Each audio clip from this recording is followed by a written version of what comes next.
With their second straight Bundesliga draw, Bayern Munich are struggling. That was on the back of losing against Atletico Madrid in the Champions League. So things are not looking as bright and shiny as everyone thought they would be, with Carlo Ancelotti coming into Bayern Munich, taking over from the bright, shiny head of Pep Guardiola. By the way, this is the first clip. We are back. Hey, what's up, brother? Hey. How's things Where changed? you been? I've been in Scotland. Where have you been? I've been here. Where were you on Friday?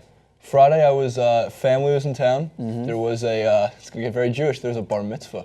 That was on Saturday. Interesting. Yeah, so there was a lot of, by the way, there's no more awkward age to throw anybody a party than 13. I promise you, there's no more awkward age. All right, so yeah, we're back, and it's a good discussion to come back. Let's talk about the depression that is Bayern Munich at the moment. They're so. If you watch, there's a fan zone that I actually seen, and the fans were just so disheartened. Like Bayern Munich fans. Usually, this is a team that's just been blessed with constant glory. It seems in the past few years in Germany, always on the cusp of things in the Champions League when they won it a few years back against Dortmund. But it just seems that since Pep Guardiola left, many people just thought it would be an easy transition. Carlo Ancelotti doesn't play the same system. No. He plays differently. So things aren't adjusting as well. So this is a press conference that Ancelotti had after the game, and he did not leave anything to the imagination. He just, in my point of view, completely just dismantled his team, their attitude and everything that goes on with it. Take it away, Carlo. Above all, we didn't show a good attitude. We found a team that were more aggressive. They were more with different attitude. We have slept for 45 minutes. Second half was a little bit better, but at the end, I think that the result was right for what we did and what did Eintracht. So the other point to note is that they were down to 10 men. Yeah, that was the big takeaway I had, was the fact that they're drawing a team that they shouldn't be drawing in the first place, and they're down to 10 men. Going back to what you said in the beginning of the season, like they don't have a legitimate number 10, and that's obviously playing out to be a problem. But I also thought that in the beginning of the season, I mean, new manager in town, there's going to be growing pains. Yeah. Absolutely. However, one thing I've never liked any manager doing, and I think some managers do this remarkably well, and they'll put the blame on themselves, as they should. You protect your players. I don't like when Carlo Ancelotti kind of goes out there and says in a press conference, it's the attitude of our players. I like the other team's attitude more. Yeah. Well, don't praise the other team unless you have to give the standard, they played better than us. They showed up as a better on match day than we did. But also, don't ever even silently, in a way, or off the cuff in a way, talk about how your players' attitudes was the problems. Yeah. It all falls on you. In the end, you're running the team, you're captaining the ship. Protect your players, because you don't want any unrest in a locker room. And obviously there's some problems going on in Bayern.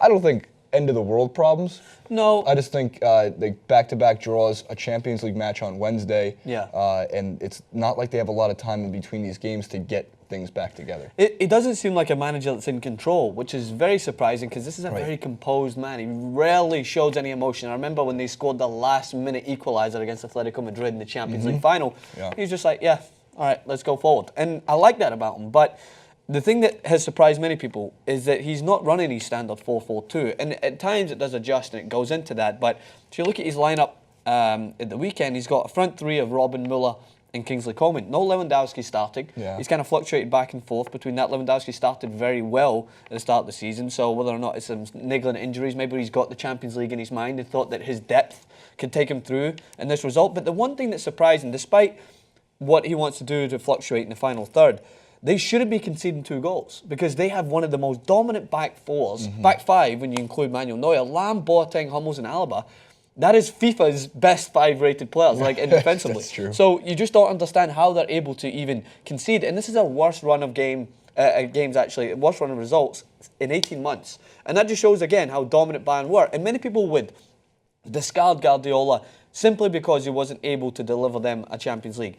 But that, again, would just overlook how consistent he was. He would have the league wrapped up, not taking into consideration last season, but a couple of seasons before, almost as early on as like after Christmas, just after the New Year. Yeah. He would have leagues wrapped up. He would allow them to put most of their focus on the Champions League. But Ancelotti, as expected, was going to have some growing pains, but not to the point where you're conceding goals against lesser opponents with 10 men and you're not as confident in the Champions League, a competition that Ancelotti knows like the back of his hand. We're too far into the season now for it to be called. I shouldn't have called it necessarily growing pains.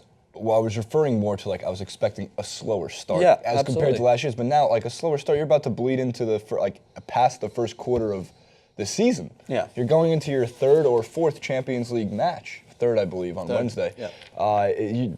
You're running out of time. Yeah. There's not a lot of times to correct that ship. There's not a lot of time, at least, also. And this is not a fall transfer or a winter transfer window fix. No. That team is stacked from top to bottom. Roster-wise, they're one of the 5 best on-paper clubs in the world. Absolutely. And to kind of take us out, the final quote from Ancelotti that I just wanted to read out word for word is probably... It summarizes that this is a guy that is not adjusting well to his team. He's not dealing well with the fact that his team's losing. I'm not angry when my team doesn't play well. There's only one thing that makes me angry. That's when the attitude of my players is wrong. I have to make changes because I don't want my team to have this kind of attitude. That's something that I don't think I've ever heard Guardiola kind of come out and say. Like Guardiola, yeah, his team went through some problems and he had to adjust, but he would fix them internally. He'd fix them on the training ground. He'd fix them by making adjustments. Like you can clearly see in the next game if he's going to make changes, but you don't have to tell the media, no, we're making changes. This attitude is just awful.